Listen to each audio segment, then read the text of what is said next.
Court Master, you can begin now. Okay, sir. Thank you. Unity is strength. When there is a teamwork and collaboration, wonderful things can be achieved. Good morning, everyone. I, Court Master, along with my team, would like to welcome our esteemed judges and worthy participants. The room is ready and the tables are set. So let's begin with our most awaited finale of Dr. N.N. Jain Virtual National Moot Court Competition. There are certain instructions I would like to convey to all the participants. Firstly, the video of all the participants should be on throughout the proceedings and will only unmute when it's their chance to speak. Each team will be allotted with total of 60 minutes and plug cards will be displayed on the screen by the court clerks. Plug cards of 2 minutes, 5 minutes and time over will be displayed on the screens and timings will be informed through the chat box. On exceeding the time limit, marks will be deducted from the respective team. Now, I would like to request both the team to specify their time distribution to judges. So starting from petitioner, that is TC13. TC13, speaker 1, could you please specify the time to the judges? Speaker 1 will be taking 26 minutes. Okay. Now TC13, speaker 2. Speaker 2 will be taking 26 minutes too. Okay, thank you. Now moving on to respondent, TC7, speaker 1, how much time will you take? Speaker 1 will be taking 33 minutes. Okay, thank you. Speaker 2? Yeah, I'll be taking 27 minutes. Okay, thank you. If anyone has any doubts, then they can please ask now. No, sir. Okay, now we will start with our proceedings. Over to you, TC13, that is petitioner, speaker 1. Is the council audible? Yes, you may proceed. Council solicits the permission to begin. Please proceed. Much obliged, Your Lordship. Council seeks permission to address the bench collectively as Your Lordship. Please. Warm greetings to the bench. Our team code is 13. We are the council on behalf of appellants appearing before this honorable court in the instant case of Arun and others versus State of Maharashtra. Could Your Lordship appreciate the brief perusal of the facts of the case in hand? Yes. Indeed, Your Lordship. In the instant case, Arun Mehta was a small-time cloth broker who lives in a small dingy house at Paidoni. Arun's parents, Bhanji Bhai and Devki Bhai, arranged a marriage with Neeta Bhaleria, who was desirous of becoming an advocate. Neeta's mother, Savitri, persuaded Neeta to marry Arun. The couple got married on 26th of January 2019. All the expenses of marriage were perforce borne by the Neeta's family, as Arun's family clearly reworked from bearing any of the expenses of the marriage. Savitri also covered up a hefty amount of utensils, dowry, clothes for everybody, suits, saris, undergarments, gold jewelry, etc., which amounted her to rupees 7 lakhs. It wasn't costly for Savitri, even beyond her Savitri's generous standard. Neeta began living in Arun's house, but things were indeed difficult for Neeta, as Arun was not earning enough and was lazy. His father and brother Suhas would like him to with contempt, which made no difference to him. His father and brother Suhas would like to talk to him with contempt. The moment Neeta arrived home, maid was discharged and Neeta was burdened with all the household chores of 8 members. When Neeta complained about this excessive work, she got derisive exclamation by Arun's parents that she has been brought up here as a maid. And noticing Neeta's plight, Neeta's parents offered her a flat at Nala Supara, which belongs to Neeta's brother Ramesh. The couple got shifted to Nala Supara flat with nothing more than what they had on their person. When Arun's family refused to financially bail him out, then it was Neeta's parents who offered them with financial aiding. Neeta herself started taking tuitions. Meanwhile, Neeta got pregnant and delivered a girl child on 1st of December 2019, and they named her as Tejaswini. The Arun's family would visit Neeta's home every Sunday, expecting her to feed them. There was repeated demand of flat to be transferred on Arun's name, but it was refuted. Arun, in order to save his labor, demanded a stall to be purchased in Nala Supara, in Arun's name. Neeta was under tremendous financial pressure. She also wanted to seek divorce on the ground of cruelty, but the reconciliation talks held between the couple, and they also painted house with very bright colors. But the left out kerosene by them was left in the house, was kept in the house only. On 5th of January 2020, Savitri received a phone call from Arun's friends that Neeta has been admitted to hospital. When Savitri reached hospital, a local police constable was recording her statement. When Arun's parents saw Savitri in hospital, they declined to pay any of the hospital bills, and also they walked away from the hospital. As Neeta's body swelled up, a local jeweler was called up to cut her ring because she was in tremendous pain because of the train. Neeta wanted to say something, but due to her burns, she could merely gurgle, and a dying declaration remained to be recorded. Her look did accuse Arun of something. On 8th of January, Neeta succumbed to her burns. The autopsy report of Neeta revealed that the blood in Neeta's nails matched with blood group of Bhanji Bhai and Arun, and that she had a small injury on the back of her head. On 10th of January 2020, Neeta's parents lodged a formal complaint of dowry death with the Borivali police station, who transferred it to Nalasopara police station for further investigation.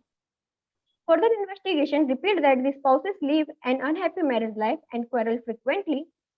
It revealed that Bhanji Bhai was not seen at the site. There was a sound of blast, but Arun had sustained no scratches or injury upon his person. Arun and his family were arrested for dowry death of Neeta, and later they were released on bail, but they remained in judicial custody. The Honorable Sessions Court at Basai on 1st of April 2020 convicted the accused under Section 304B of IPC, read with Section 1113B of Indian Evidence Act 1872 and Section 3 and 4 of Dowry Prohibition Act 1961. The Bombay High Court upheld the sentences in a criminal appeal. Now the appeal is pending before the Honorable Supreme Court of India. If your lordship are well versed with the facts of the case, then the council seeks permission to proceed with the statement of jurisdiction. Yes. Much obliged, your lordship. The appellant in the present case has approached the Honorable Supreme Court of India to initiate the present appeal under Article 136 of the Constitution of India. The appellant most humbly and respectfully submits to the jurisdiction of Honorable Supreme Court in the present matter. Your lordship, council seeks permission to proceed with the issues in hand.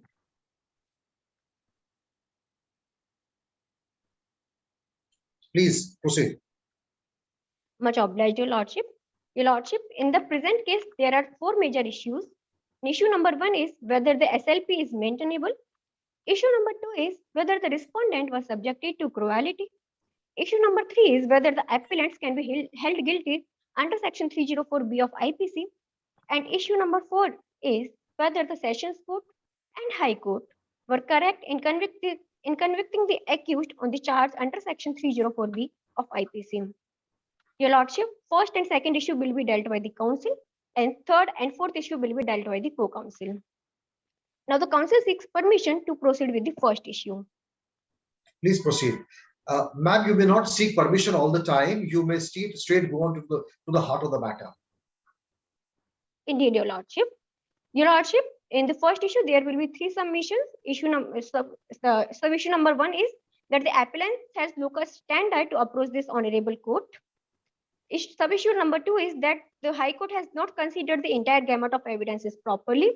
And sub-issue number three is that the grave injustice has been done to the appellants. It is humbly submitted before this Honorable Supreme Court that the SLP against the sentences of Honorable Supreme Court is maintainable under Article 136 of the Constitution of India. Under Article 136 of the Constitution of India, your lordship, Article 136 empowers the Supreme Court to grant any discretion a special leave to appeal from any judgment, decree, determination, sentence, or order in any cause or matter passed or made by any court or tribunal in the territory of India. The power under Article 136 can be exercised against any kind of judgment or order which is causing injustice to any party. Your lordship, the SLP is maintainable as firstly, the petitioner has locus standi to approach this Honorable Supreme Court of India, As secondly, the matter includes the consequential failure of justice. The consequential failure of justice means an outcome of a judicial proceeding that results an innocent person being held guilty or an guilty person is being free. But in this case, an innocent person is being held guilty, that too with utmost severity. Proceeding Counsel, to tell the me, what is the central point? Why have you come to us? Tell us in a few lines, why is the SLP filed? What is the injustice perpetrated by the lower courts upon your clients? much obliged, Your Lordship. Your Lordship, in the present case, grave injustice has been done with the appellants. There are many circumstances which does not create a nexus, and the guilt of the accused has not been proved beyond reasonable doubt. There has been a consequential failure of justice which resulted the appellants, and they have been convicted with utmost severity. That is why the appellants are approaching this Honorable Supreme Court so that the justice can be served to them. What is the injustice caused? Be precise. We do not want a generic answer. I speak for myself and my co-judge. Give us a precise definition of the injustice caused to your client. Your Lordship, injustice means what a person deserves, he does not get the same. In this case also, a person was absolutely innocent, but he has been convicted. Why do you believe your client was innocent? Because his guilt was not because his guilt was not proved beyond reasonable doubt. There are many circumstances which does not get nexus between what was proved in the Honorable Sessions Court or High Court. All right, proceed. Much obliged, Your Lordship. Proceeding to the first submission, that the appellant has locus standi to approach this Honorable Supreme Court. It is humbly submitted before this Honorable Supreme Court that the appellant has locus standi to approach the Honorable Supreme Court in the present case. As was held in the case of Delhi Judicial Services Association versus State of Gujarat, that the Supreme Court has wider power to interfere and correct the judgment passed by any court or tribunal within India. Your Lordship, in the case of Pritam Singh versus State, it was held that the word used in Article 136 are that in any cause or matter. In this case, it was held that the word any cause or matter gives the widest interpretation and widest power to Supreme Court that they can deal with any cause or matter, even if it involves the substantial question of fact. Your Lordship, in the very case, the evidence cannot be relied upon. The evidences which are taken into consideration by the Honorable High Court were not sufficient to prove the guilt of the accused beyond reasonable doubt. Your Lordship, beyond reasonable doubt means that the evidence presented and the arguments put forward by the prosecution establish the defendant's guilt so clearly that they must be accepted as fact by rational person. Your Lordship, there should not be any unturned stone left. But this was not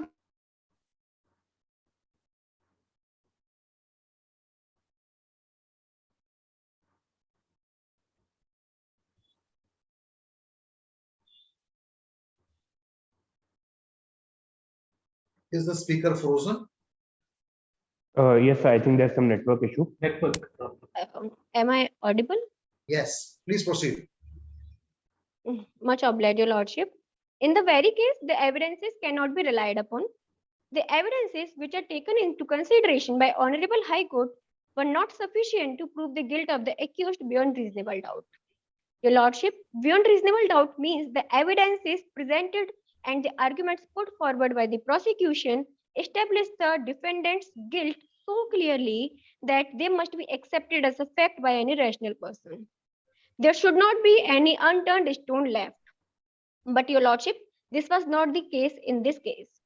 There are many lacunas in consideration of evidences, hence the benefit of doubt must be given to the accused. Proceeding to the second sub-issue, that the High Court has not considered the entire gamut of evidences properly.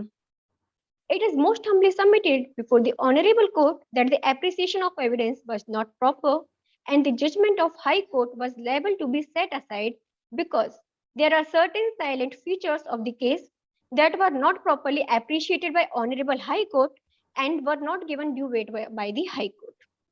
Your Lordship, there are many circumstances which the Honorable High Court has not taken into consideration, such as the investigation report revealed that there was a sound of blast, but investigation report also revealed that there was no injury caused to the Arun on his person.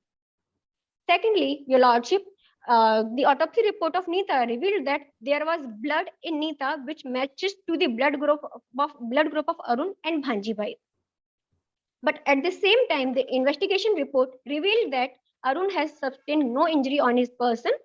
And talking about the Bhanjibai, he was not even seen at site. The investigation report revealed that Bhanjibai was not seen at site. And also, my lord, there was matching of blood groups, not the matching of DNA samples. There are many persons in this world who will have same blood group as that of Arun and Bhanjibai.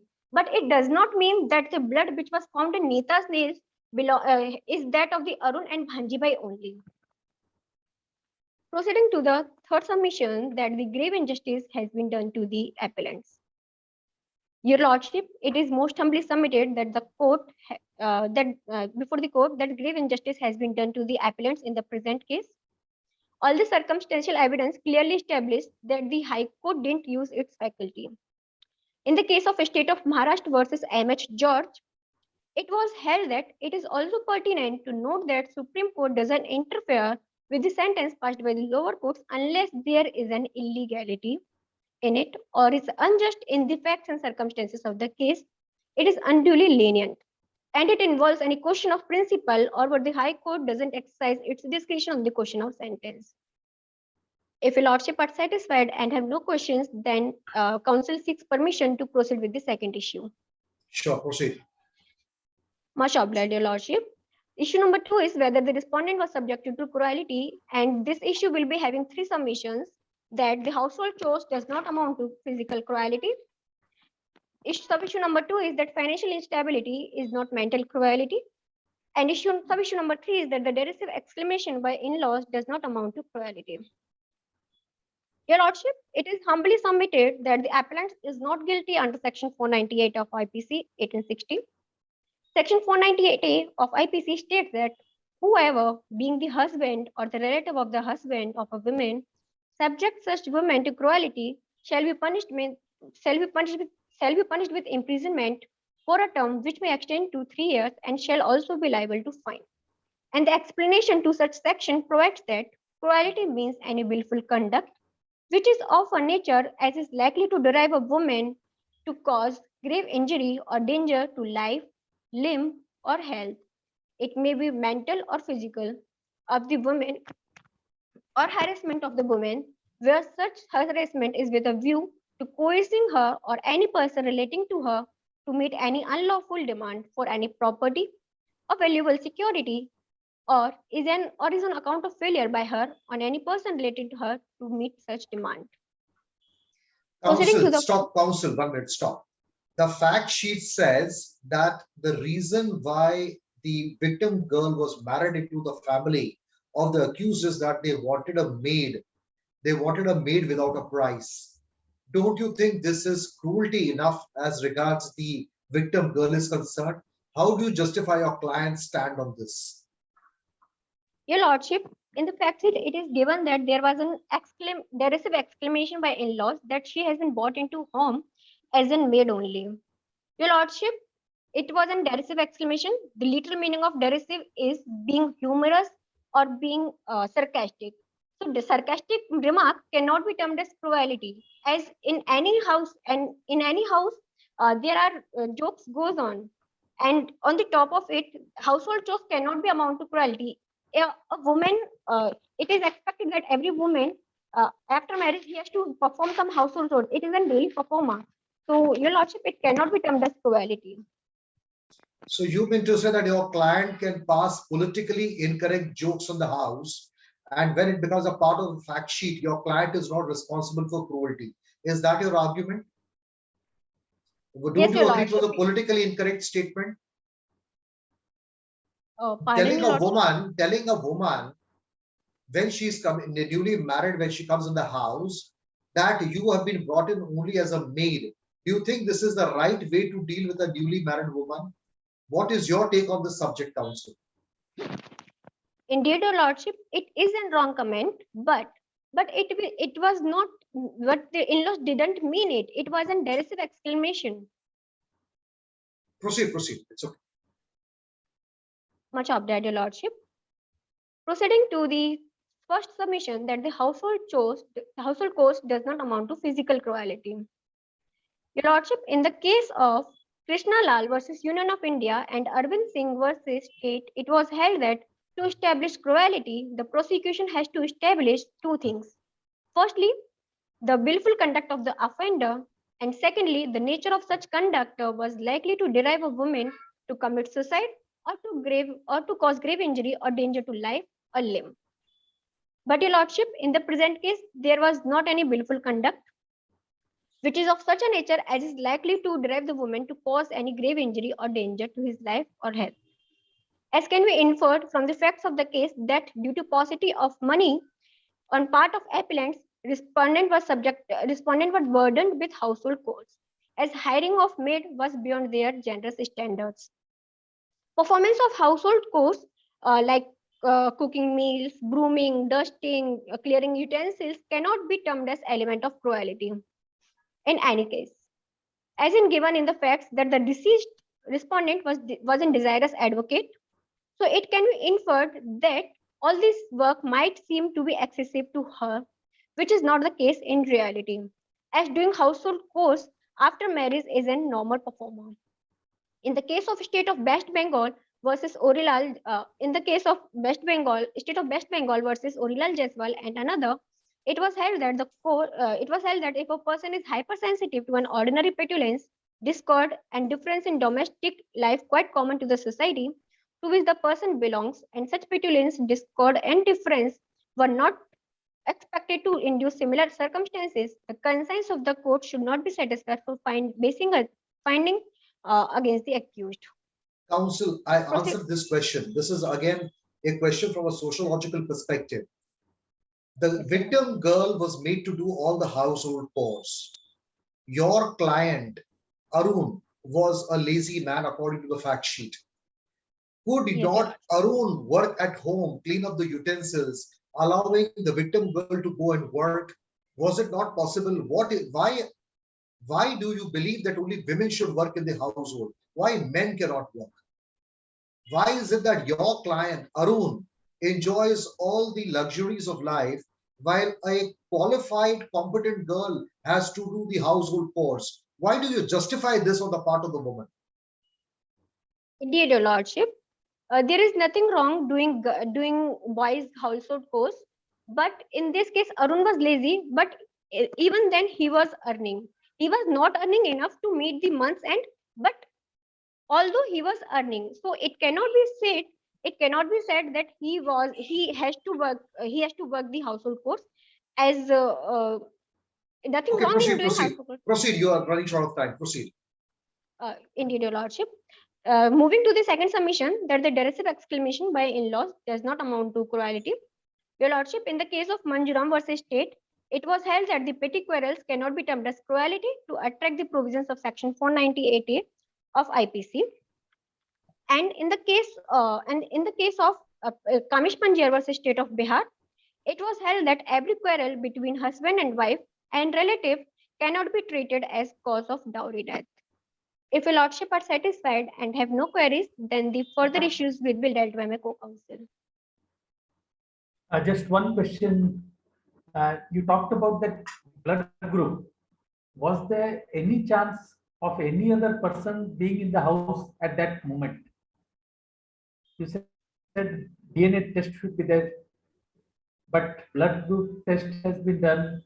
So whether there was any chance of any other person being in the house, excepting these two persons?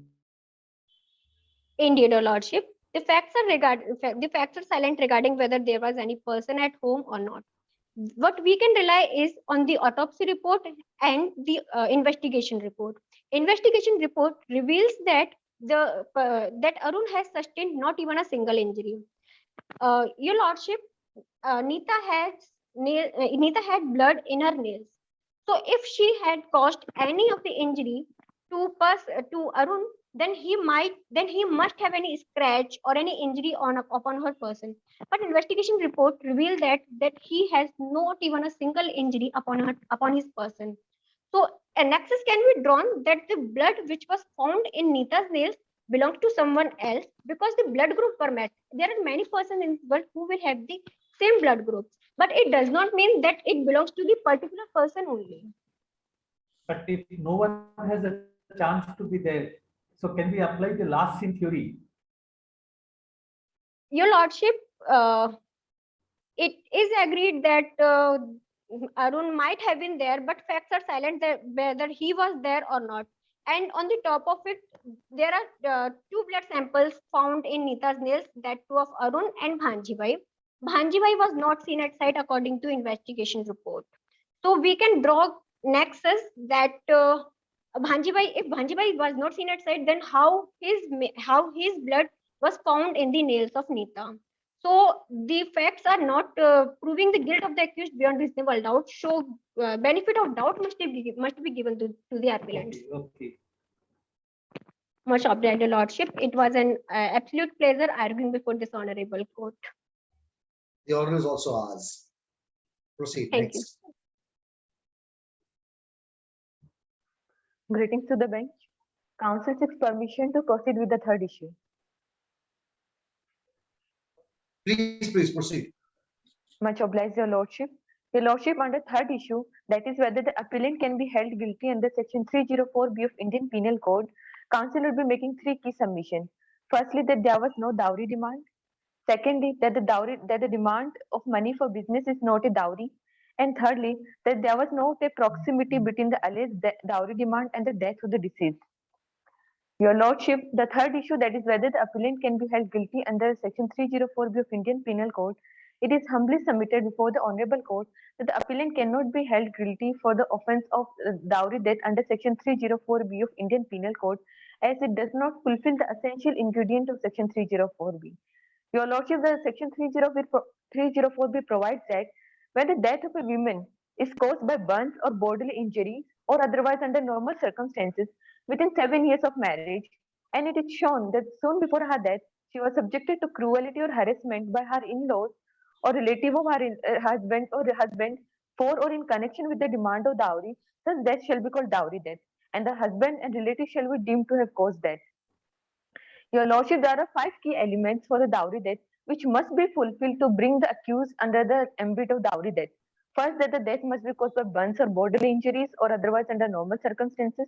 Second, that death should be caused within 7 years of marriage. Third, that the woman must be subjected to cruelty or harassment by her husband or relative of the husband.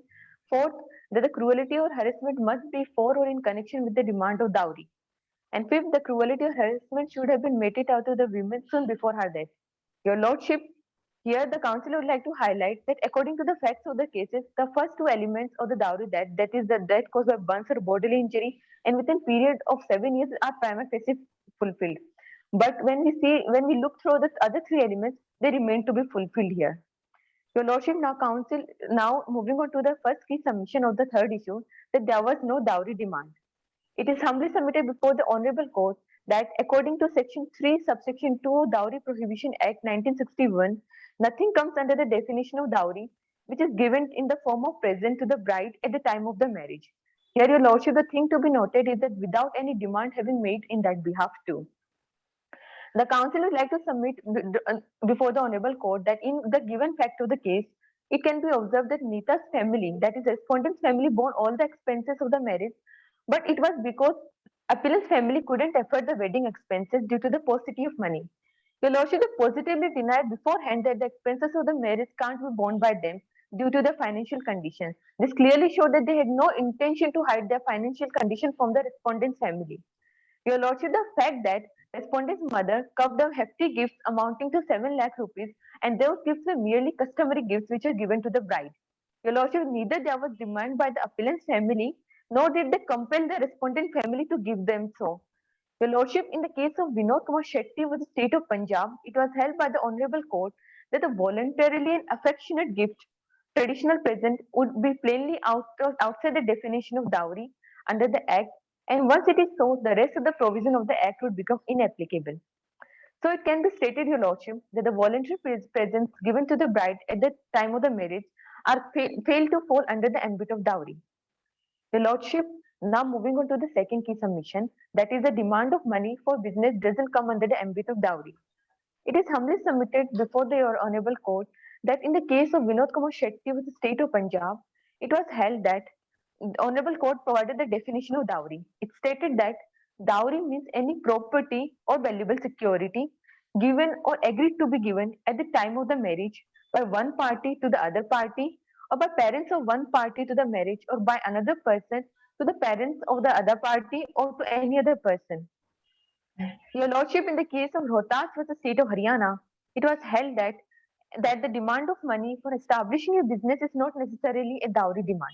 And similarly, in the present case, it could be observed that appellant requested his brother-in-law for a small stall to be purchased so that his labor could be saved and to earn money for his family's well-being.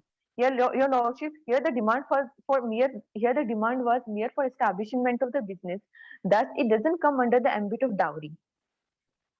Your Lordship, now moving on to the third key submission, that is, there was no proximity between the alleged dowry demand and the death of the deceased. Your Lordship, it is humbly submitted before the Honorable Court that to attract the provisions of Section 304B of Indian Penal Code, one of the main ingredients of the offence is that to establish that soon before the death, the women were subjected to cruelty or harassment for or in connection with the demand of the dowry. Your Lordship, the expression soon before that used in Section 304B of IPC and Section 113B of the Indian Evidence Act is present with the idea of the proximity of the test. In the other words, there must be the existence of a proximate and live link between the effect of the cruelty based on dowry demand and the concerned death. As in the case of Premvati, Your Lordship, as in the case of Premvati was the state of Madhya Pradesh, it was held by the Honorable Court that Section 304B would be attracted not only when the death is caused by someone, but also when the death occurs unnaturally. Your Lordship, if the occurrence of the death is preceded by cruelty or harassment by in-laws for or in connection with the dowry demand, and if the connection between the two is established, then the mere occurrence of death is enough. But Your Lordship, since there was no cruelty or dowry demand, as dealt in the former issue by my learned counsel, the existence of proximity cannot be established. Your Lordship, the respondent also sought divorce under Hindu Marriage Act under Section 19 under Hindu Marriage Act 1955, but there was reconciliation between them, which means that they wanted to live together. Thus, the council would like to draw the attention of Your Lordship that there was neither dowry demand nor cruelty. Thus, Your Lordship, the question to establish the proximity between the alleged dowry demand and cruelty with the alleged death doesn't even arise. If Your Lordship have no question, council seeks permission to proceed with the fourth issue. Yes. Much obliged, Your Lordship. Counsel, there is one question which is running in my mind, and I want you to clarify this. See, what you're doing is cleverly, by very spacious reasoning, you're cutting down the whole case into bits and pieces. You are saying that each of the events that happened in the victim girl's life is not dowry, is not harassment at all. And that's a very clever strategy that you adopted. But when you look at the whole fact sheet screams against the respondent accused. Now, therefore, repeatedly over a period of 2 years till the marriage lasted, there was continuous harassment to the girl. Each of the events you are trying to justify is fine. But how do you see the conduct of the respondent husband and his family in the light of the cruelty law? Give us a little better depth on this line of thought. I hope my learned judge will agree with me, my learned co-brother, is that each of them are being broken up and you're trying to justify that each of them independently is not cruelty. But together, the fact sheet screams against you. Are you in agreement with this, counsel? Counsel, can you hear us? Indeed, Your Lordship. So if you read the whole fact sheet, the fact sheet is screaming against you because of the ill treatment of your client to the victim girl. So me and my brother judge would like to know, how do you deal with this cruelty on a larger scale that has happened to the victim girl? How do you deal with this concept of slow burn? Do you know what the concept of slow burn is? SLOWBURN? Council seeks ignorance on the slow burn. Okay, very well. Proceed then. Proceed. Much obliged, Your Lordship. As stated by you, much obliged, Your Lordship. First of all, the marriage lasted for only a period of 1 year. And since the essential ingredients of the cruelty aren't fulfilled, we have to see that here there are no direct evidence of the act. Here the circumstances, it is merely based on the cases of the circumstances. And when the link between the circumstances is not established and the guilt of the accused remains to be proved beyond reasonable doubt, the appellant can't be brought under the ambit of either cruelty or under the dowry debt. Okay, proceed. Much obliged, Your Lordship. Your Lordship, under the fourth issue, that is whether the session court was correct in session court and the High Court were correct in convicting the accused on the charge of section 304B, the council would be making three key submissions. First, that the autopsy report doesn't conclusively determine the guilt of the accused. Secondly, that the accused was absent at the time of the blast. And thirdly, that the dying declaration is irrelevant without the fitness certificate. It is humbly submitted before the Honorable Court that the jurisprudential aspect of Indian criminal law is based on the presumption that a person is presumed to be innocent until proven guilty. The guilt of the accused should be proven beyond reasonable doubt. Your Lordship, the principle of criminal innocence is based on the maxim e incumbent probatio cui dicit non qui negat. Your Lordship, man is a rational being. Due to this rationality, man differs drastically from others. The Indian criminal justice system also works on the same line, and it is for the prosecution to establish beyond the reasonable doubt that the accused has committed the offense with requisite mens rea. Your Lordship, there is no straitjacket formula on the basis of which the guilt of the accused could be established. And moreover, in the present case, there is no way to determine objectively the reasonability of the doubt. Therefore, Your Lordship, the accused is entitled to the benefit of the reasonable doubt in the given case. Your Lordship, in the case of Arvind Singh versus State of Bihar, it was held by the Honorable Court that there exists an obligation on the part of the prosecution to prove the guilt of the accused beyond reasonable doubt.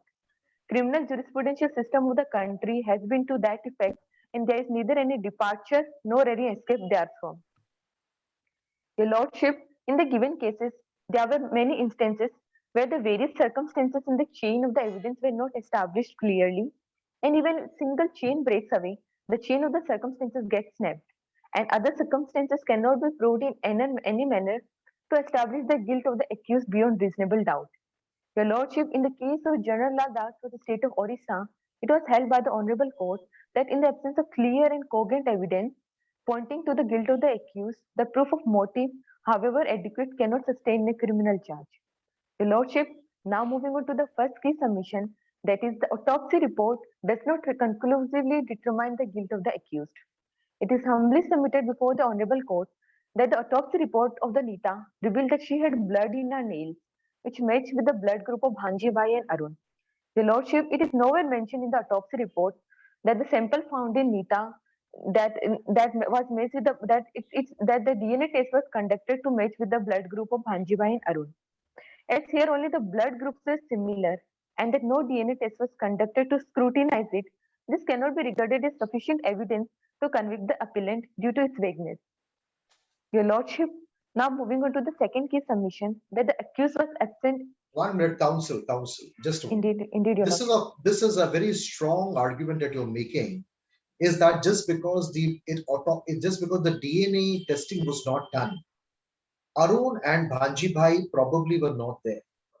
And you are going on the argument that the blood sample in the nails, the blood group is the same, but it could be anybody else. It could be somebody else. We don't know. Are you by any chance suspecting the chastity of the victim girl?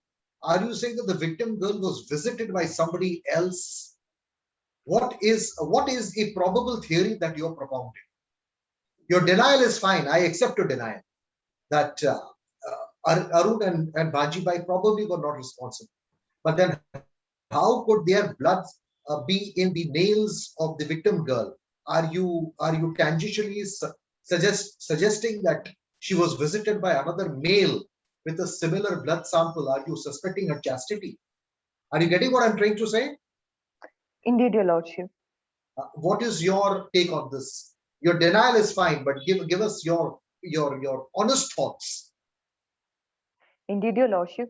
There is no doubt by the council on behalf of the appellant about the chastity of the women. Here, your lordship. First of all, the blood group doesn't mean that would be of a man or a woman. So the question of visiting a man doesn't arise.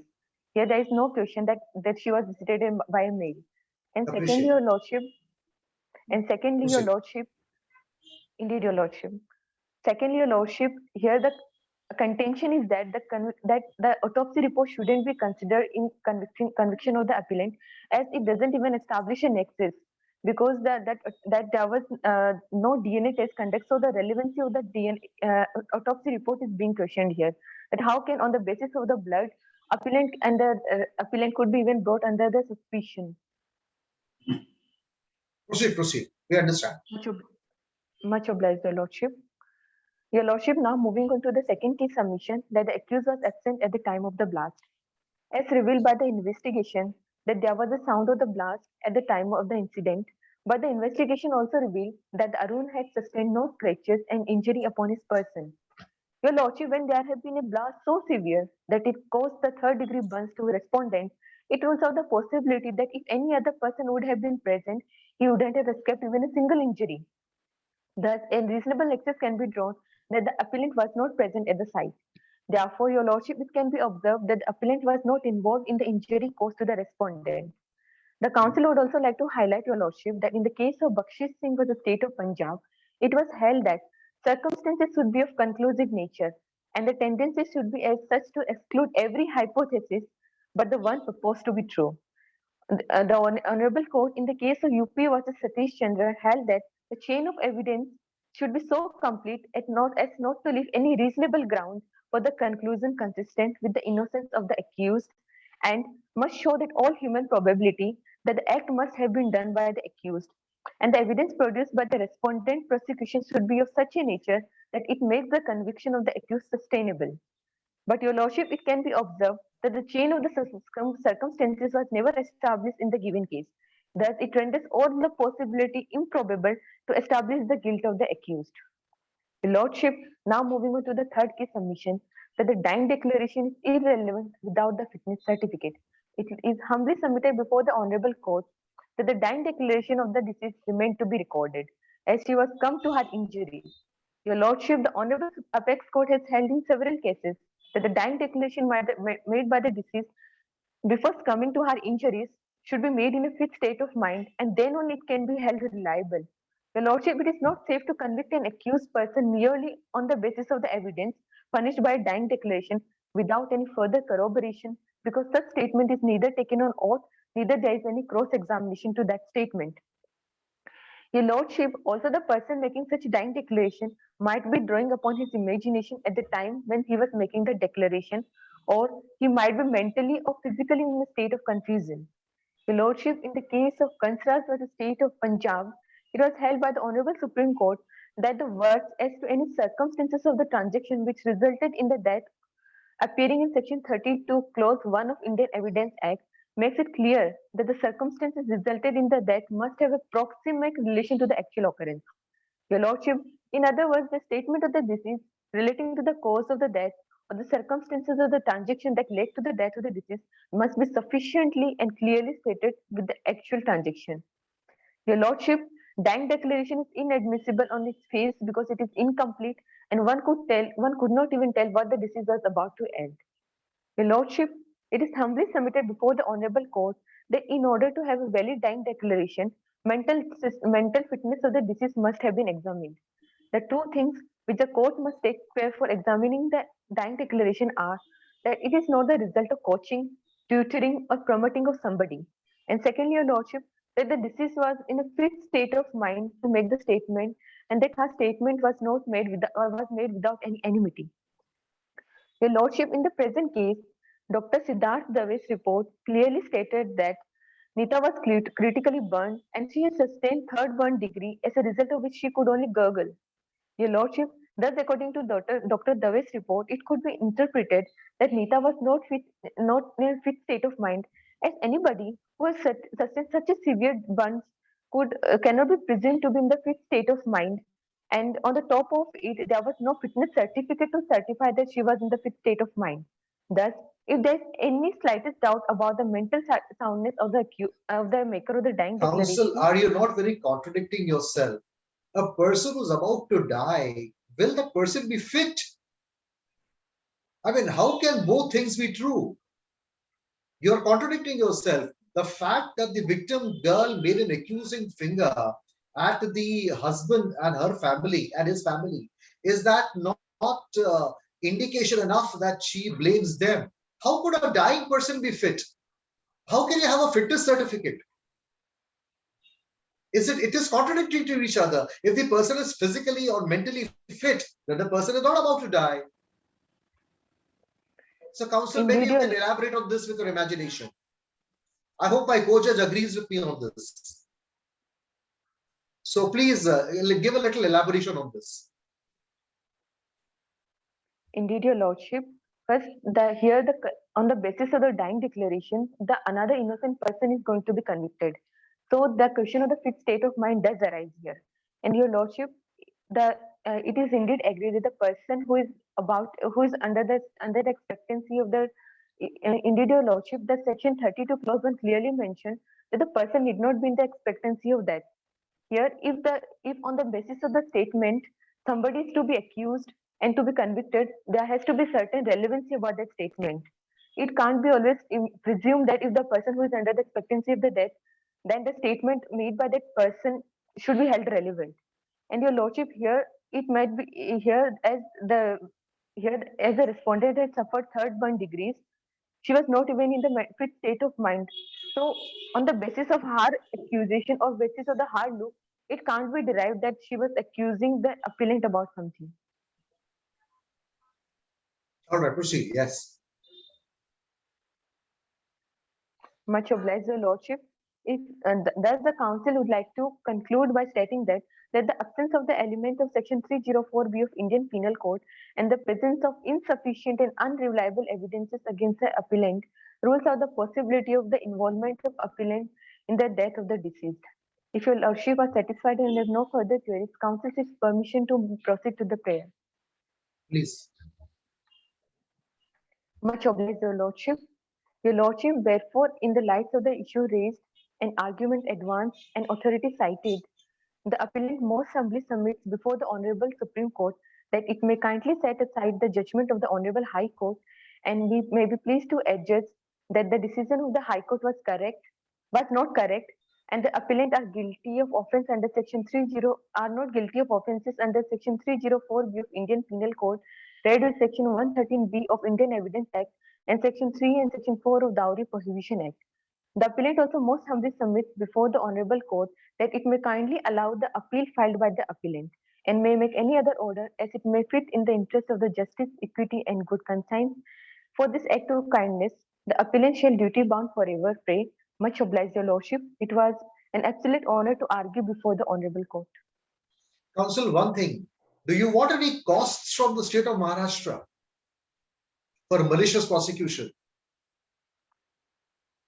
I beg your pardon, Lordship. Do you want any damages or costs from the state of Maharashtra for malicious prosecution?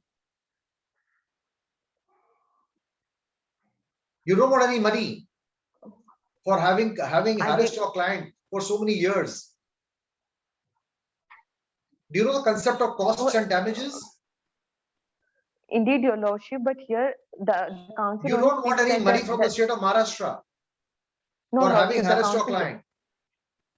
No, Your Lordship, here only we want that the appeal filed the appellant should be entertained and that the decision of the High Court should be reversed.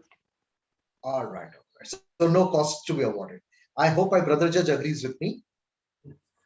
All right. Costs are not being sought. Court master, can we have a 2-minute bio break, please, before the next team comes in? Yes, sir. Yes, sir. Sure.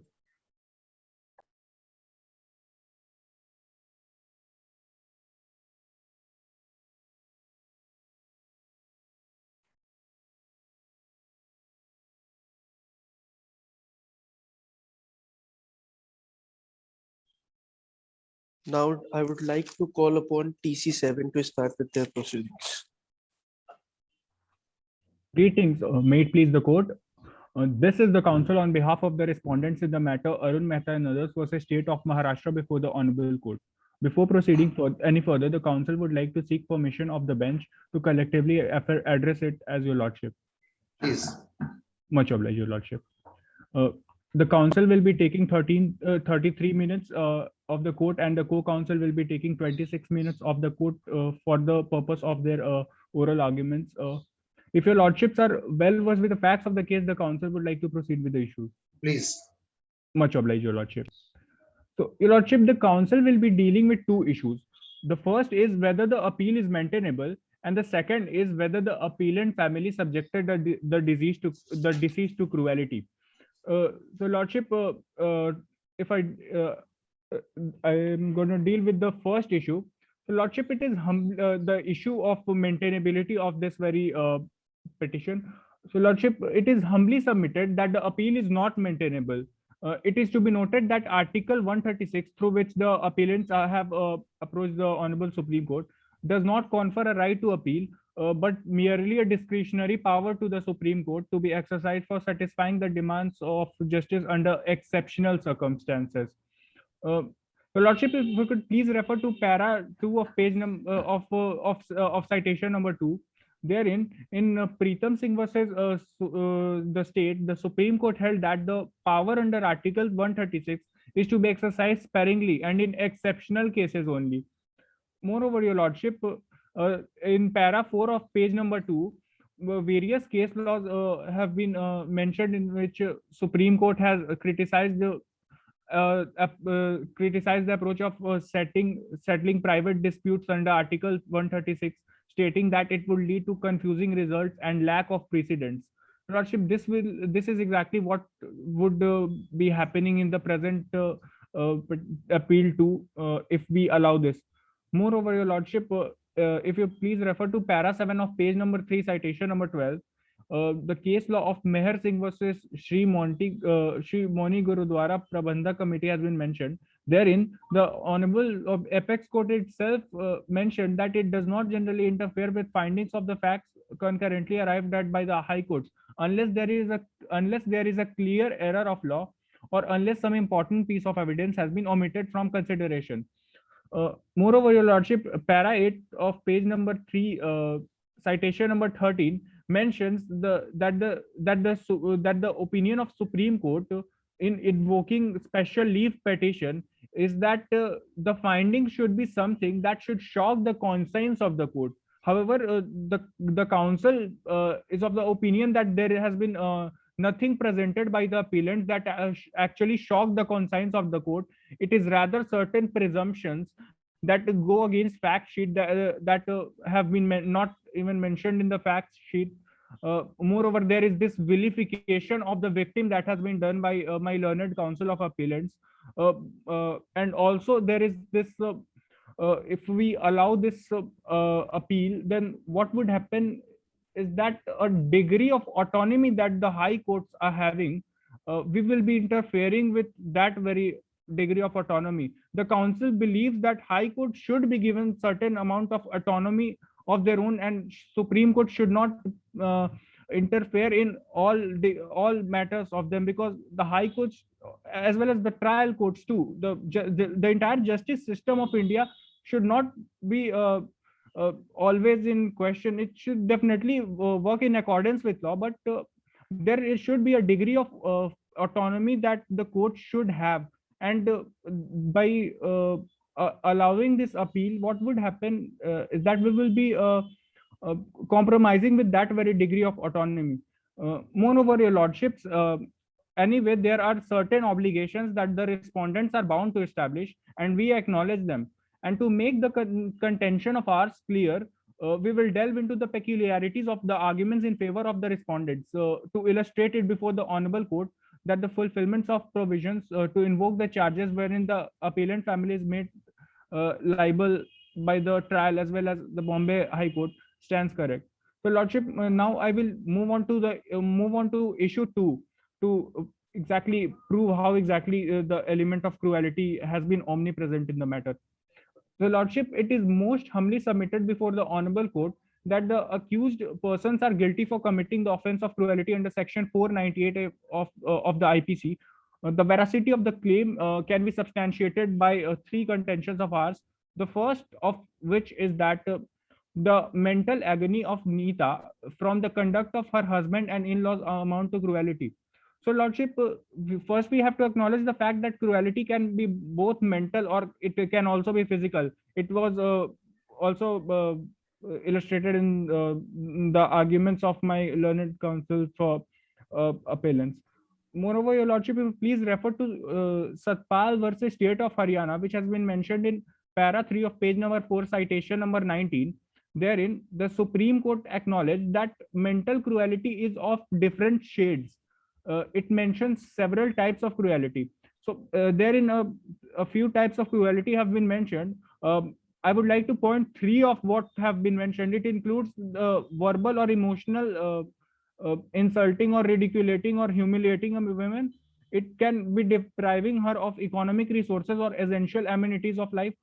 It can be putting restraints on her movement. The list is, Your Lordship, illustrative and not exhaustive. Your Lordship, if you please refer to para 4 of page number 5, citation number 20.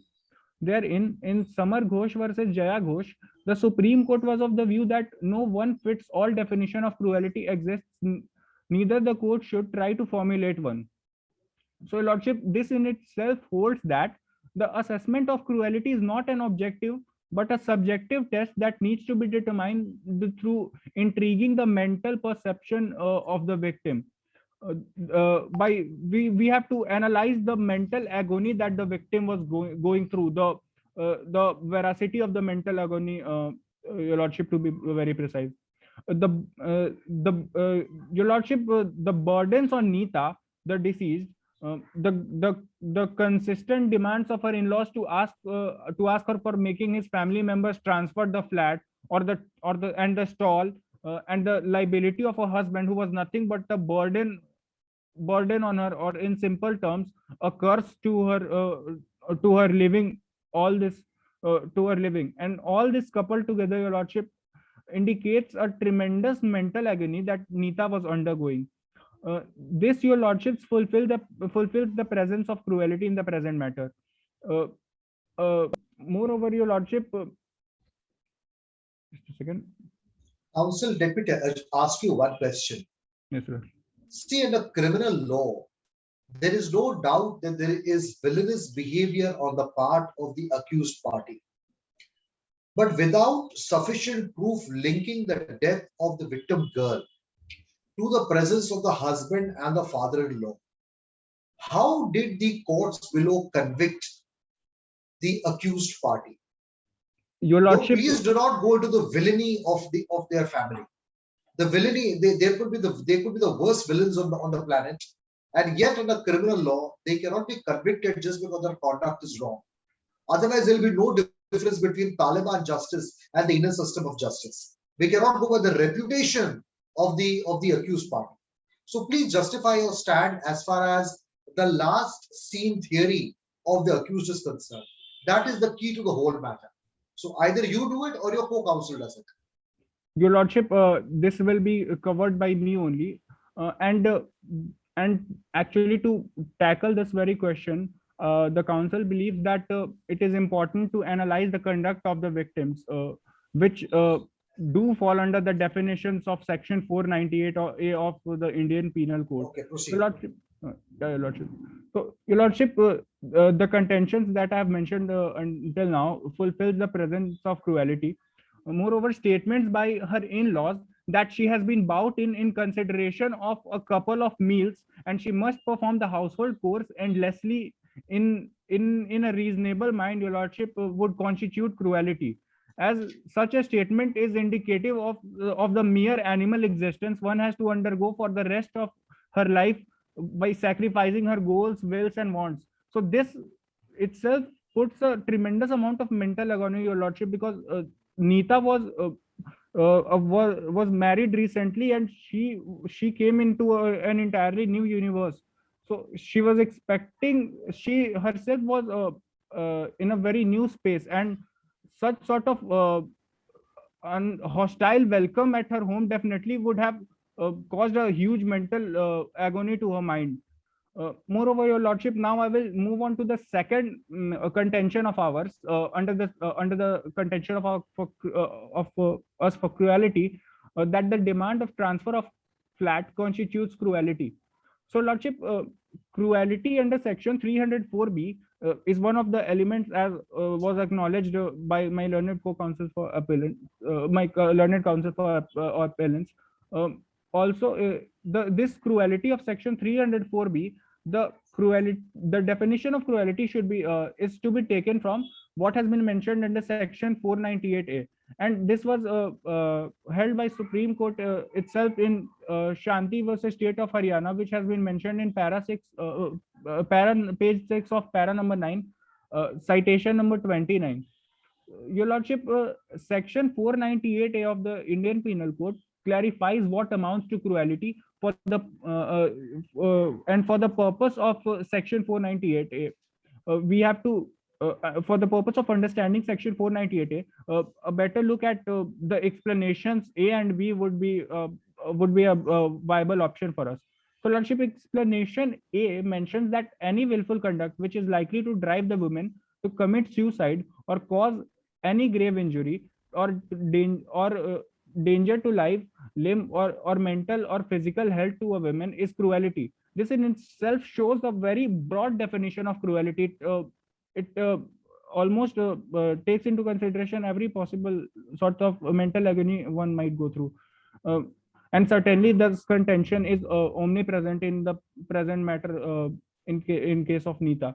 Your Lordship, to understand explanation A of the Section 498A, para 5 of page number 5, citation number 22 mentions the case law Saroj Kishan versus State of Maharashtra.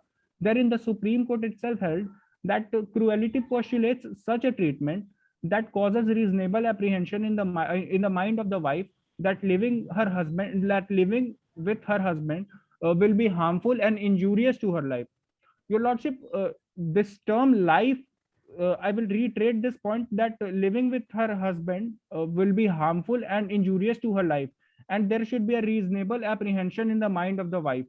Your Lordship, if we subscribe to the definition of life as it has been under Article 21 of the Indian Constitution, then it does not only include mere animal existence, it includes a dignified life and not merely animal existence, as I mentioned. It definitely includes the various colors of life. However, the conduct of the appellants was of such nature that was depriving Nita of these colors of life. Moreover, Your Lordship, now I will delve into explanation B of Section 498A to show how exactly harassment, a type of cruelty, was also present in the present matter which was meted out to Nita. So, Lordship's explanation B mentions that harassment of a woman with a view to coerce her or her relatives to meet unlawful demand or for any property or valuable security is cruelty. Your Lordship, there can be no lawful basis for demands that were being made by Arun and his family. The family members of deceased were already graceful enough that they provided the couple with a shelter. Moreover, the mother of Nita herself was paying monthly payments to the couple so that they could sustain them themselves on a monthly basis, even though Arun was not earning. So, Lordship, this proves how exactly the demands that were made. There were constant demands that were being made from Arun's family to transfer the flat in Arun's name. Moreover, a stall was asked in the name of Arun, and it was quite shameful on the part of the appellant family that even though that the respondent family did agree that they are going to give them the stall, but they won't transfer it in the name of Arun.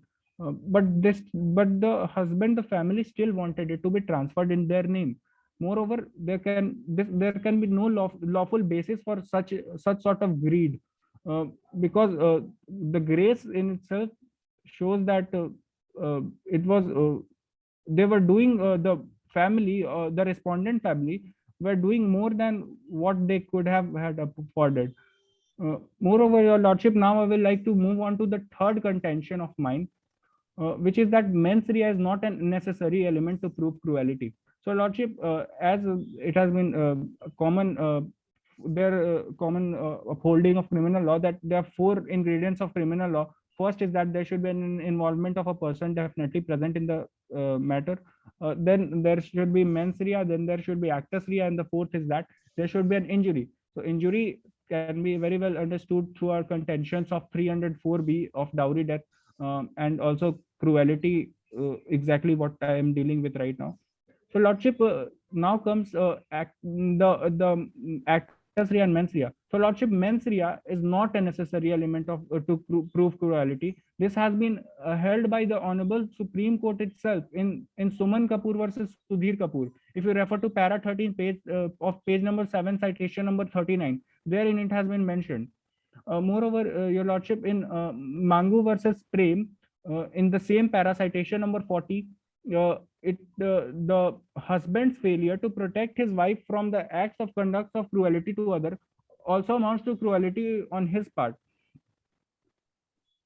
This in itself shows that everyone was responsible for cruelty, and no one should be acquitted in the present matter. Moreover, if you please, your lordships, please refer to para 14 of page number 7, citation number 41. In Gurnab Singh versus State of Punjab, the Honorable Supreme Court was of the view that the daughter-in-law is to be treated as a member of family with warmth and affection, and not as a stranger with despicable and ignorable difference. She should not be treated as a housemaid.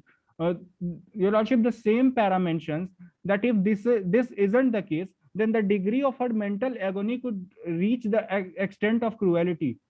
This in itself, your lordship, is self-evident as how this the very treatment of Nita as a mere housemaid, subjecting her existence as a mere housemaid, is a cruelty on the part of the appellant family. If you could please refer to your lordship, the para 5 of moot prop itself mentions that bride was repeatedly maltreated and mentally tortured right from the next day of her marriage. The appellants made the deceased work 7 days a week, and went on to exclaim that she was brought in as a housemaid, working maid only. This proves the tremendous amount of mental agony that a girl should have gone through, where in a home that she has just gotten in a home that she is about to spend her whole life in. She has been welcomed with such sort of temperament. So that itself amounts to a cruelty on the very part, your lordship. Your lordship, I will also like to point the attention of this court towards the cruel and greedy nature of Arun and his family. Your lordship, this can be inferred from para 12 of the moot proposition, wherein upon seeing Savitri, the mother of the deceased, the father Bhanji Bhai moved away without even footing hospital bill. The entire family of the accused moved without even footing the hospital bill. In fact, the mother of the deceased wasn't even made aware by them, but she only got to know about the misfortune that her daughter met through some third party. So this in itself shows a very rude behavior by the accused family. Your lordship, if we try to delve into the criminal psychology for such a behavior, then there can be no justification for such sort of behavior. A simple rude behavior towards Savitri by the appellant family in this regard shows that there must be some sort of obligations that the some sort of demands that would have been made by the appellant family that were not fulfilled by the mother of the deceased, and this suggests that there was a dowry demand that was not paid, and it was a response to that dowry demand, Lordship. Moreover, if you could please refer to para 7 of page number 1 of the moot prop, then the moot prop mentions that when Arun and Neeta shifted to a new flat, the family members didn't even provide Neeta with basic goods of survival like utensils. This shows how harsh, how cruel they were on part of Neeta and also with the husband often. Moreover, Your Lordship, if you refer to para 2 of page number 2 of moot prop, it mentions that the family of Arun were ashamed freeloaders. They used to rush into the home of Neeta every Sunday. This in itself shows how greedy they were, that they were trying to save in every single penny, and they wanted to drain out every possible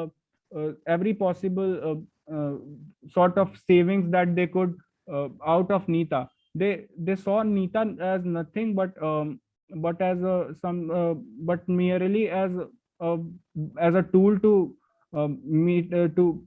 get rid of their financial problems, um, as a housemaid, and this in itself shows how cruel treatment that Neeta was getting in that family. Your Lordship, Counsel, you're not able to establish with this by me and my co-judge. We wish to ask you this question again. How do you establish the relationship of Neeta's death with the accused party? Why do you believe that they are responsible for the death of the victim girl?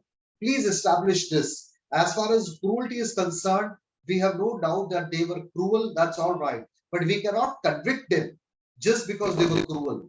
We need to know under 304 B that there is a relationship between the death of Neeta at the hands of the accused party. Is please establish that or throw some light on this aspect.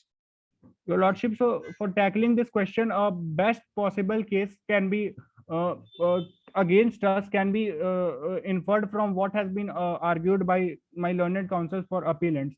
They mentioned that there was a blast before the scene. So the blast suggests that there was some accident in which Neeta died. Natural death is out of question here. So, Your Lordship, the council contends that if it really were have been a blast that inflicted Neeta to 3rd degree burns, as it has been mentioned under the moot prop, then Your Lordship, if we delve into the nature of blast, then if such an explosion occurs that thoughts 3rd degree burns on someone, that won't really that is a bit impractical in the sense that the propensity of the gravity of such a blast would be, the impact of such a blast would be that it will not only be restricted to such sort of such sort of such sort of response. We can see that in the blast in such a proportion could severely leave the body of the victim shredded into pieces, or at least some body parts will get mutilated. However, nothing from in the fact sheet mentions such a shredding or mutilation or mauling of Neeta's body part, and it suggests that the death was that the death is being portrayed as something that was accidental, and it can also be inferred under the judgment of Supreme Court in what we have mentioned under citation number 47 of our memorial. If Your Lordships could please refer to page number 8 of the para number 6, citation number 47, the Honorable Supreme Court itself mentions that it is that the scope of section 304B is wide enough to identify and punish for causing the death of women and portraying in the eyes of normal citizen it as an accidental death. So, Lordship, the Honorable Supreme Court knows that in such situations, the accused generally use the means of portraying the death as accidental death. Also, there are certain evidences that show that the cruel that the death was caused exactly by the accused family only, because your lordship, cruelty is a continuing offense, and immediately before Nita, she was subjected to it. Mental element of cruelty we have established. Moreover, immediately before the death, there is this incident of quarrel that has been mentioned in the mood proposition. This shows a quarrel between the couple. So this shows that such a quarrel, given that cruelty is a continuing offense, must would have added more to the mental agony of Nita. And this fulfills that there was this presence of mental cruelty immediately before her death. Also, your lordship, a physical cruelty can also be inferred from the facts, uh, given that there was this injury on the back of the head of Nita. And if we try to look the facts from a bit skeptical view, then such an injury cannot be caused from impact of the blast. It suggests that she was hit on her head by the accused or someone, and this and the best one to do such an act could be the one who was in quarrel with her. So, your lordship, our contention is that the mental cruelty that was present just before the death of Nita, that manifested to a physical level, and that could be that also manifested to a physical level, and that can be inferred from the fact that there was this injury on the back of the head of the deceased. Also, the fact that there was this same blood group in the nails of the deceased suggests that it definitely was it suggests that our direction of approaching the appellant family is correct in this regard. Also, your lordship, we agree to the fact that the dying declaration was not recorded. However, the fact that she pointed something towards towards her husband suggests that there was something evil on the part of her husband. So these facts coupled together should be taken into consideration at arriving at our conclusion. Moreover, your lordship, I also disagree with certain contentions that were made by my learned counsel for appellants. If you would please allow me, I will present it to the honorable court. Yeah, please rebut. Much obliged, your lordship. So, lordship, my learned counsel for appellants contend that the household course does not amount to physical cruelty. Neither are we contending that it amounts to physical cruelty. What we're saying that there is this mental element of imposing all that excessive amount of household course at an inhumane level. There is a mental cruelty at that level. So, lordship, they mentioned that deceased respondent was a desired advocate. So it can be inferred that all these work might seem to be excessive to her, which was not in case in reality. It is their contention. This, your lordship, is a pure assumption, because in no way can the fact that a woman who was brought into a new universe of her matrimonial home, when asked to cook meals for 8 mouths twice a day, do all household chores that literally kept her busy for the entire 7 days of the week, could be justified in the sense that that my learned counsel for appellants are trying to establish. Moreover, your lordships, my learned counsel for appellants also have tried to paint Nita as someone who was hypersensitive, and have made an endeavor to justify their contention through the judgment of State of West Bengal versus Orilal Jaiswal and another. They mentioned that Nita was hypersensitive. However, they have ignored the fact that hypersensitivity for the very judgment belongs to a mental condition and not a label to be used in a casual manner, so that they could so that they could enjoy the benefit of doubt by proving it like in a blatant disregard of the real possibilities. Moreover, your lordship, also there is nothing in the fact sheet that suggests that Nita was hypersensitive in any manner. So this too is a presumption, and this needs to be dismissed right away this contention of theirs.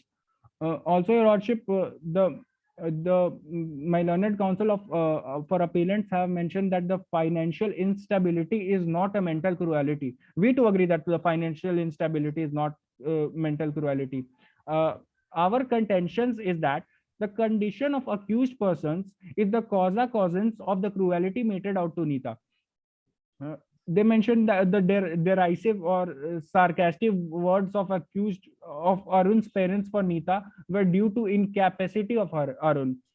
This is the rationale they gave to claim that their inhuman treatment towards Nita is not cruelty. This in any way doesn't really link to how exactly it is not cruelty. It is something that they mentioned that the family was a bit sarcastic towards the acts of Arun, that he was sleeping for the entire day, and they are trying to bring in Nita too for the laziness of Arun in the sarcastic argument that they've made.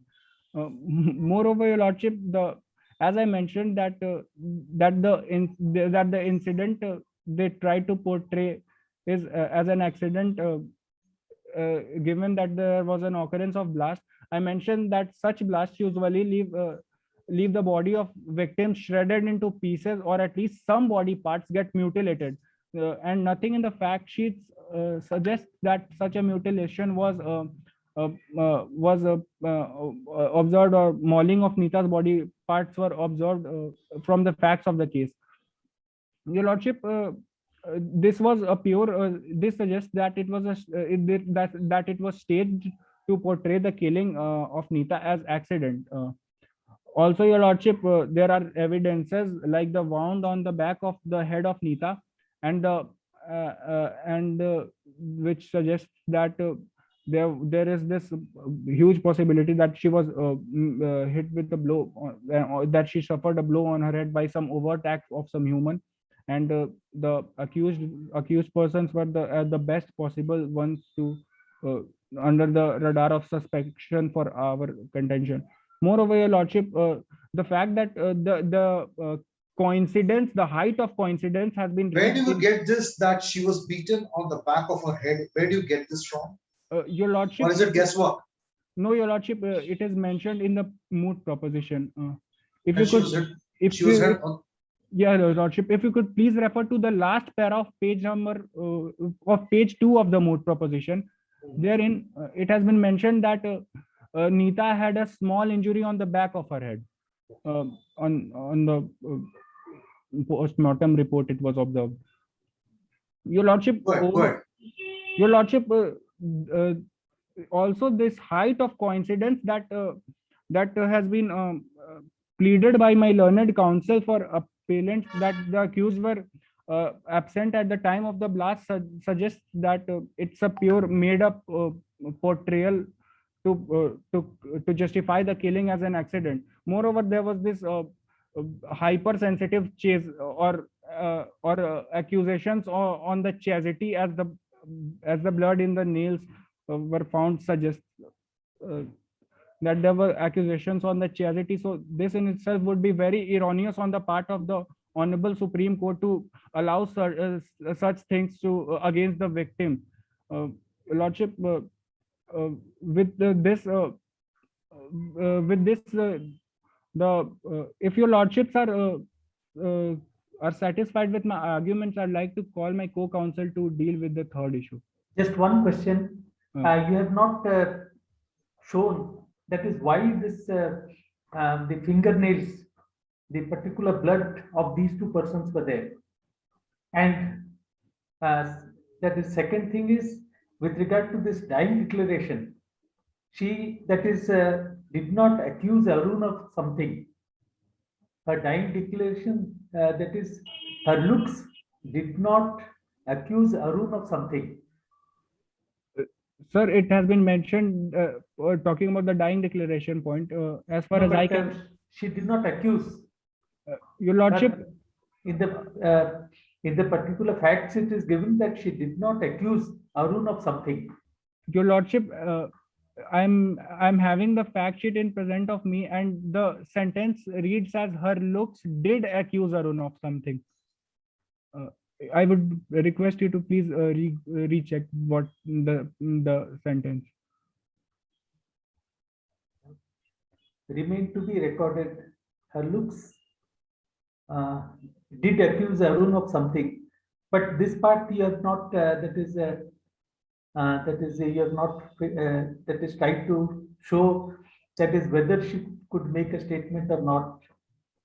Your Lordship, we agree that the dying declaration was not recorded. Also, there are a lot of procedures that are required to be followed for dying declaration. However, the fact that such sort of look was given of accusation towards Arun suggests that it should be taken in as an evidence.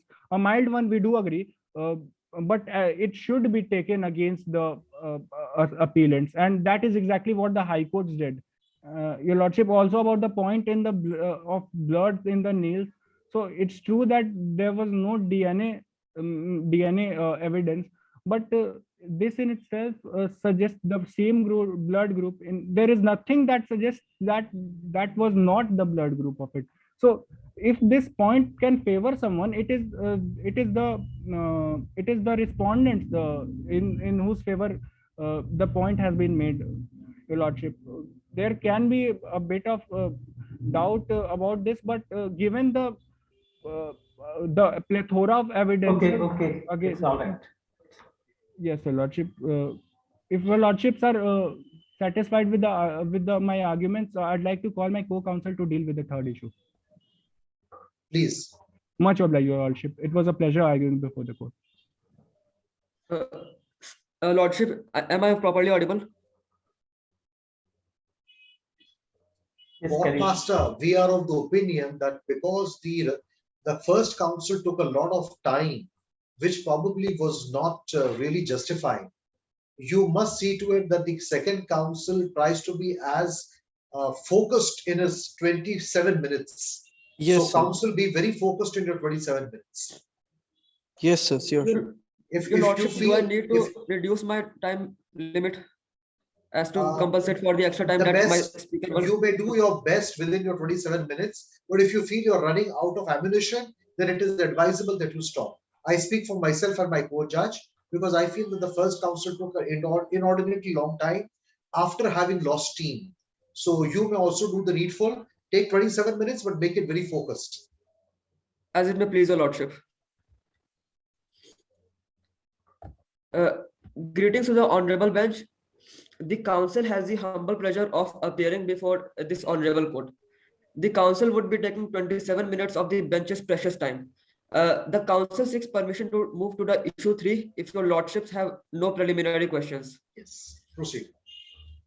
Much obliged, Your Lordship. The third issue at hand today deals with the appellant's liability under section 304B of IPC. Your Lordships, though this speaker 2 of for the appellant side mentioned about the 5 essential ingredients that are needed to be established for conviction under 304B IPC, but for the sake of my own remembrance, I am reiterating those 5 points again. Your Lordships, to sustain the 5 ingredients under section 304B IPC, they are that firstly, the death of a woman should be caused by any burns or bodily injury or otherwise than under normal circumstance. Your Lordships, in our present case, the death of Neeta has indeedly been caused by burns, and it is definitely not under normal circumstance, because as it has been mentioned in moot proposition, there was no witness to the when she was burnt, and also there was a blast. A blast was heard soon before she was taken to the hospital. So all these point conclusively to the contention that her death was indeed not under a normal circumstance. Your Lordship, the second essential ingredient that is needed to be fulfilled is that such a death should have occurred within 7 years of her marriage. Your Lordships, if you may refer to para 3 of page 1 of the moot proposition, it mentions that the couple got married on 27th January 2019. And on the last para of second page of the moot proposition, it mentions that on 8th January 2020, Neeta departed from her mortal soul. So it did not even took 1 year to complete her marital relations with Arun that she died. So she died within 7 years of her marriage. Your lordships, the third ingredient is that she must have been subjected to cruelty or harassment by her husband or any other relative of her husband.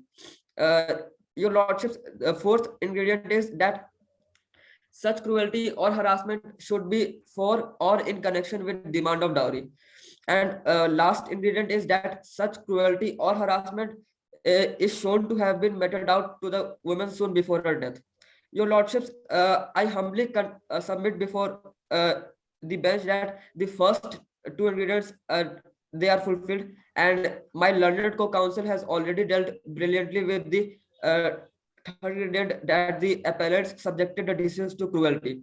I will establish that even the other two ingredients are fulfilled. Your lordships, in order to establish that the appellants have committed the dowry death of Neeta, I would firstly delve into the cruelty subjected to Neeta for demand of dowry, and secondly, I would establish the cruelty was meted soon before her death, and lastly, I would prove that Section 113B of the Indian Evidence Act is applicable in the present case.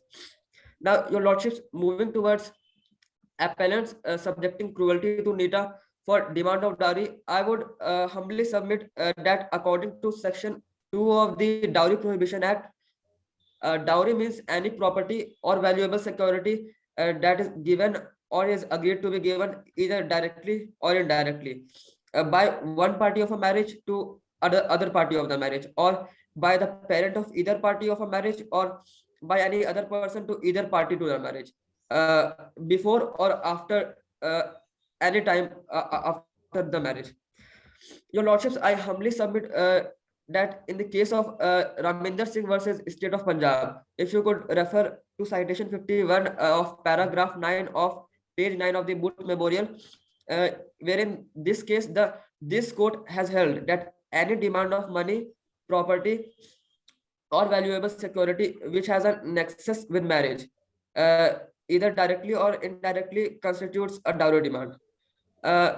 If I may guide your lordship's attention to the case of Rajinder Singh versus State of Punjab at citation 52, paragraph 10 of page 9 of the Moot Memorial, it has been the observation of this court that any property or valuable security that is demanded by any of the persons mentioned in Section 2 of the Dowry Prohibition Act, or before or at any time after the marriage, which is reasonably connected with the death of a married woman, it would necessarily be in connection with or in relation to the marriage, unless the facts of a given case clearly and unequivocally point otherwise.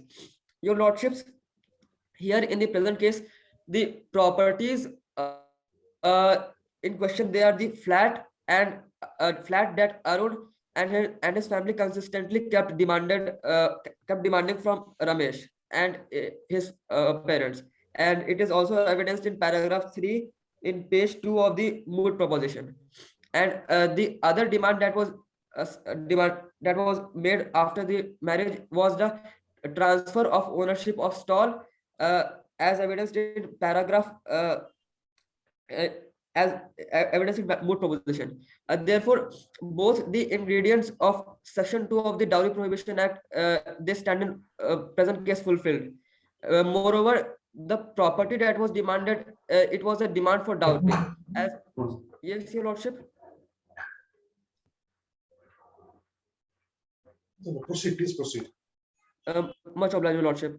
Moreover, your lordship, the property that was demanded, it was a demand for dowry, as it had a clear nexus with the marriage. No other basis could exist for someone to ask for a flat and to transfer the ownership rights of a stall from his wife's family. Your lordships, it also needs to be taken into consideration that proofs in connection of dowry, they are usually difficult to get, as the incriminating evidence usually resides within the four walls of the matrimonial home. In this case, also, your lordship, and every event of cruelty or any even the death of Nita occurred within the four walls of her matrimonial home, be it the cruelty that was subjected by her in-laws in their matrimonial home, or the cruelty that was subjected to her in the Ramesh's flat, or the death that occurred, it was also occurred in Ramesh's flat. All occurred in four walls, within the four walls. And this fact has also been identified by this honorable court in the case of Ramesh Vitthal Patil versus State of Karnataka. If your lordships may refer to citation 55, paragraph 12 of page 10 of the memorial. Now, moving towards Nita being subjected to cruelty soon before her death, your lordships, I would humbly submit that this court has been of the opinion that soon before as a term cannot mean immediately before. The discretion lies at the hands of the court as to what would constitute soon before in a case. If I may guide your lordship's attention to the case of Uday Chakraborty versus State of West Bengal at citation 57, paragraph 14 of page 10 of the Moot Memorial. Your lordships, in this case, this court has considered the entire period of 2 years under the impression soon before her death, wherein the wife died of burn injuries 2 years within her marriage. I would humbly submit before your lordship that in the present case also, the cases I just mentioned, these legal precedents and the present case, they are in the similar lines, where because Nita was constantly being harassed by Arun and his family for various demands of theirs. Now, your lordship, to prove this, I would humbly request you to kindly refer to para 5 of page 1 of the moot proposition. Your lordship, it was the first time where we know that Nita was subjected to cruelty, as her in-laws exclaimed her as a maid servant. They declared her as a maid servant by making her do all the household chores and also discharging their own maid servant that was working before. So it not only establishes one thing, that Nita was subjected to inhuman insult, but also that the in-laws had enough money. It was within their generous standards that they could afford a maid, but they did not choose to do.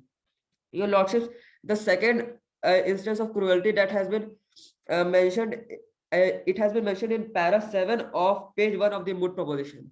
Your lordships, while shifting Nita while shifting to Ramesh's flat, she was not provided with even the basic essentials of the life. Not even she was not even given the basic utensils to establish her home, and it can be referred from the para 3 of the moot proposition that Nita's parents count of a heavy dowry, and it consisted of various things. It consisted of utensils, clothes for everybody, suits, saris, undergarments, various things. So the dowry that she had to give for the marriage, she was not even provided with even a part of it while moving. So, as has also been established by my co-counsel, that omission to provide essentials of life comes within the ambit of dowry.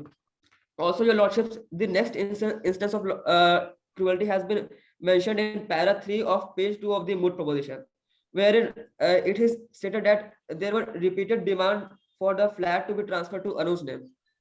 So, your lordship, this also created Counsel, pause. Yes, Sir, there is yes, no Lord. doubt that there was cruelty and there was a dowry demand. There is no doubt that a conviction could lie under 498A. But somehow I feel that you and your co-counsel are not adequately coming out on murder. We uphold the Bombay High Court judgment on the point of cruelty. But on the point of murder, we are not with you. So, counsel, I would want you to elaborate and throw some light on the aspect of murder, because, with murder, we are sending innocents to jail for a long period of time, and a murder is a very serious charge. So therefore, elaborate something on the point of murder. Cruelty, we are with you. I speak for myself and my co-judge. Indeed, Your Lordship. As it may please, I'll be finishing off with the fourth argument, fourth ingredient. So, in our arguments, Your Lordship, we contend to you that there has not even been death of Nita, but the appellants have tried to portray in the eyes of the court that it was an accidental death. Your Lordships, according to the facts of the case, soon before Nita was admitted to the hospital, a sound of blast was heard. However, Nita sustained only third degree burns on her body. Your Lordships, a blast has a serious impact on human bodies. Had there been really a blast, Nita would not have only been sustained burn injuries. Her body parts would have scattered here and there. It damages human body very severely. It does not just causes burns on the whole body. Also, Your Lordships, the fact that Nita suffered burns due to kerosene on her sari and person, it clearly establishes that some overt human act was involved, or else it cannot be established that a blast was heard and somehow kerosene poured over Nita and she burned due to that, and no one was seen at the site. Also, Your Lordship, it also needs to be taken into consideration that Nita had a small injury on the back of her head, and it only furthers our argument that the appellants are trying to portray Nita death as an accidental one. The learned counsels for appellants, they contended that Arun had survived. Arun had sustained no scratches or injuries on his person. But Your Lordship, as I just stated, that Nita had a small injury on the back of her head. It suggests that someone took a blow on Nita's head from behind her back. And we think, according to the facts, we can conclude that there was some overt human act, and since the blast also does not come with the logical of this series of events, so we think that we submit that there was a overt human act. And also, since the blood group, the blood which who committed the overt human act? Yes, according to you, according to the prosecution, who committed the overt human act? Upon whom does your finger directly get raised? Your Lordship, we contend that it would be Arun, because though the prosecution, according to the facts of the case, Bhanji Bai was not seen at the site, but it is nowhere mentioned that Arun was not seen at the site, and we submit that Arun committed the dowry of Nita in connivance with his parents, and it was all connected to the demand of dowry. As Your Lordship, you can refer to the moot propositions, last fifth paragraph of second page.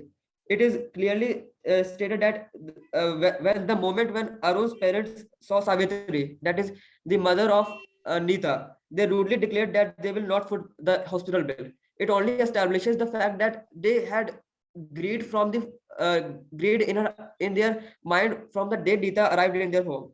Since Nita was not able to fulfill their demand of transferring the ownership of flat and stall in Arun's name, so they killed Nita, they burned Nita, they tried to cover it up using these blast as a excuse. Also, the fact, Your Lordship, that it was a neighbor, an unknown person of who delivered this message that Nita was in hospital and she had sustained injuries. It was not even the parents of Arun who took enough care to inform Nita's parents that their daughter is hospitalized and is in critical condition. Your Lordship, it all point conclusively at the evidence that it was them only. It was Arun and his family only who, in connivance with each other, committed the dowry death of Nita.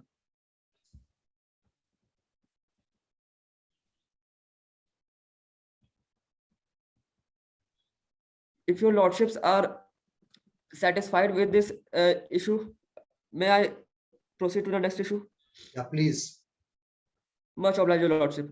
Your Lordship, Section 304B IPC casts an onerous burden on the accused to dislodge the guilt presumed against him. I would humbly like to rely on the case of Sher Singh versus State of Haryana at citation 62, paragraph 20 of page 11 of the Moot Memorial, wherein this court has been of the view that lessening the onus on the husband to prove it on the preponderance of probability, it will annihilate the deemed guilt expressed herein. So this, in the opinion of this court only, would be against the legislative intent of the very law we are dealing with. Your lordships, it also needs to be noted that the facts don't allow the appellants to prove anything to their relief beyond reasonable doubt. The nature of the facts in this case is themselves of such a nature which would render it impossible for the accused persons to escape their conviction under this section. This court is therefore bound to raise this presumption against the accused persons, as has been the view of this court itself in the case of Pradeep Kumar versus State of Haryana at citation 63, paragraph 21 of at the bottom page of 11 of Moot Memorial. Your lordships, I would humbly submit that the presumption has to be rebutted by proving that the death was neither suicidal nor homicidal but accidental, and it does not meet the statutory canons of dowry demand. Your lordships, herein from an understanding of this legal proposition, the rebuttal is that such cases is already narrow, and the rebuttal on this line by the appellant would be inapplicable to the present case, given that the blood in nails of Nita matched the blood groups of Arun and Bhanji Bhai, alongside the finding of an injury on back of Nita's head. These all points rule out any possibility of accidental death. Your lordships, moreover, your lordships, my learned opposing counsel, she has herself submitted that this honorable court, the Supreme Court, it can exercise its power under Article 136 of the Constitution, if we assume that the case involves substantial question of law. But however, in this present case, this case does not pose itself of having substantial question of law.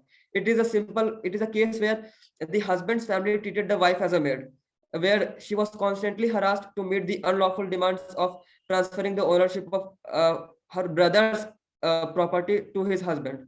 It is a case of bride burning, where the husband's family did not even care to inform the wife's parent about her critical condition. It is a case of dowry death of a young mother who had high hopes of achieving success in this legal field. The learned counsels for appellants, they have also failed to prove as to how the evidences in the present case cannot be relied upon. They cited the case of Nihal Singh versus State of Punjab, wherein this learned court has held that if there is no evidence to support the findings of a fact, the Supreme Court may go behind the findings of facts arrived at by the lower courts. Your lordships, this legal precedent has no value in this present case, as there are a series of findings which are backed by hard facts pointing conclusively that Arun and his family are liable for Nita's death under section 304B of IPC. Your lordships, my learned opposing counsels have themselves also admitted that and agreed with our arguments that the Supreme Court doesn't interfere with the findings of the High Court on acquittal unless it is grossly unjust. Your lordships, the findings of the Honorable Bombay High Court can in no way be interfered for the reason that it was unreasonable or unsatisfactory. All evidences clearly point out the active participation of Arun's family in causing Nita's death. Moreover, admitting this appeal Counsel, will only Counsel, 1 minute.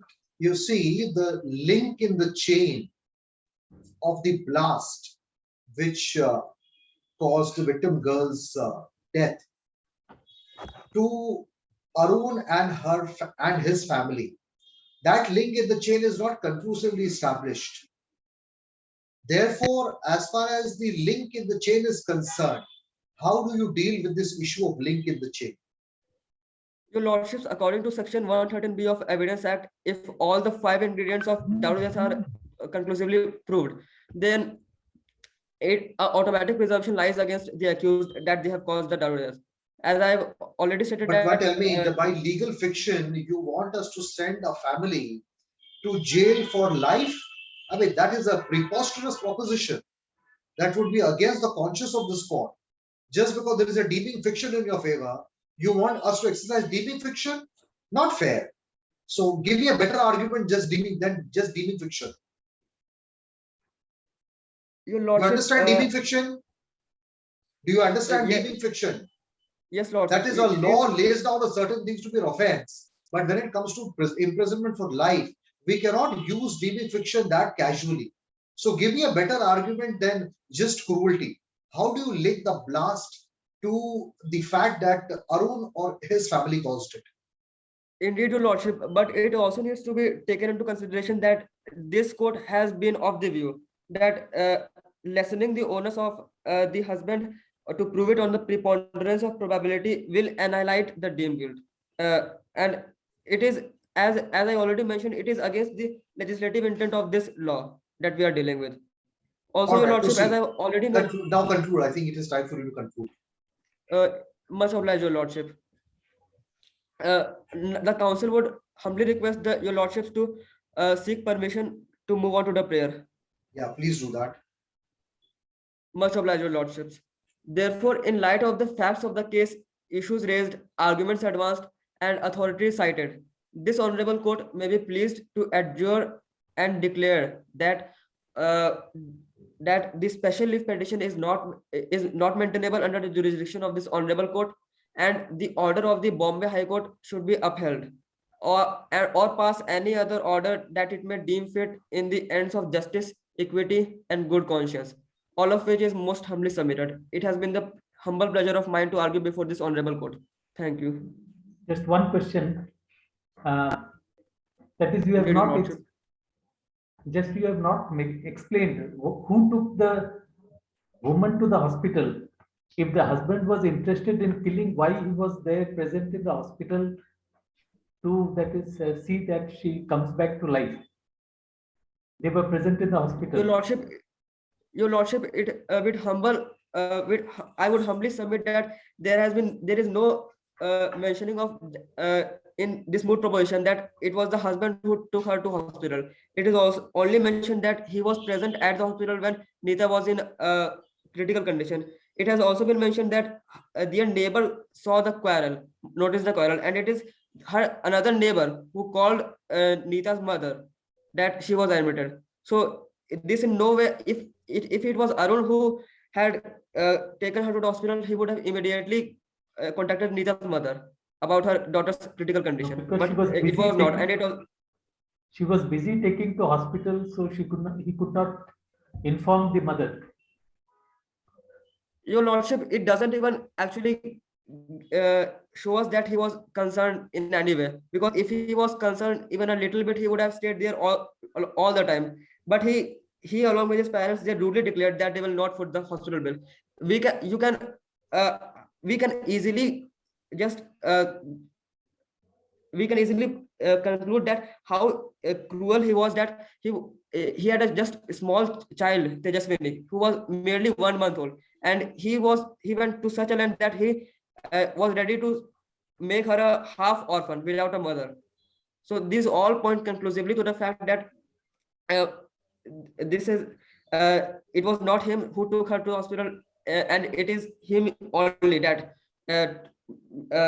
killed the Nita along with convenience of his parents. Okay. Much obliged, your lordships. Okay, court master, anything else? No, sir, just the conclusion. So I, Court Master, on the behalf of Department of Law, Prestige Institute of Management and Research, extend a hearty gratitude to our judges who honored us with this enlightening session by being a judge of the Padma Shri Dr. Ananjan National Virtual Moot Court Competition 2021 and took out time in the midst their busy schedule. I also mention our deep sense of appreciation to all the participants who actively participated today. Hope this reward was a great experience for all of you. I would also like to request all the participants to kindly fill the feedback form that has been circulated in the WhatsApp group. And I also request Sorry the to judges. interrupt. Sorry, yes. Sorry to interrupt. The council seeks for rebuttal.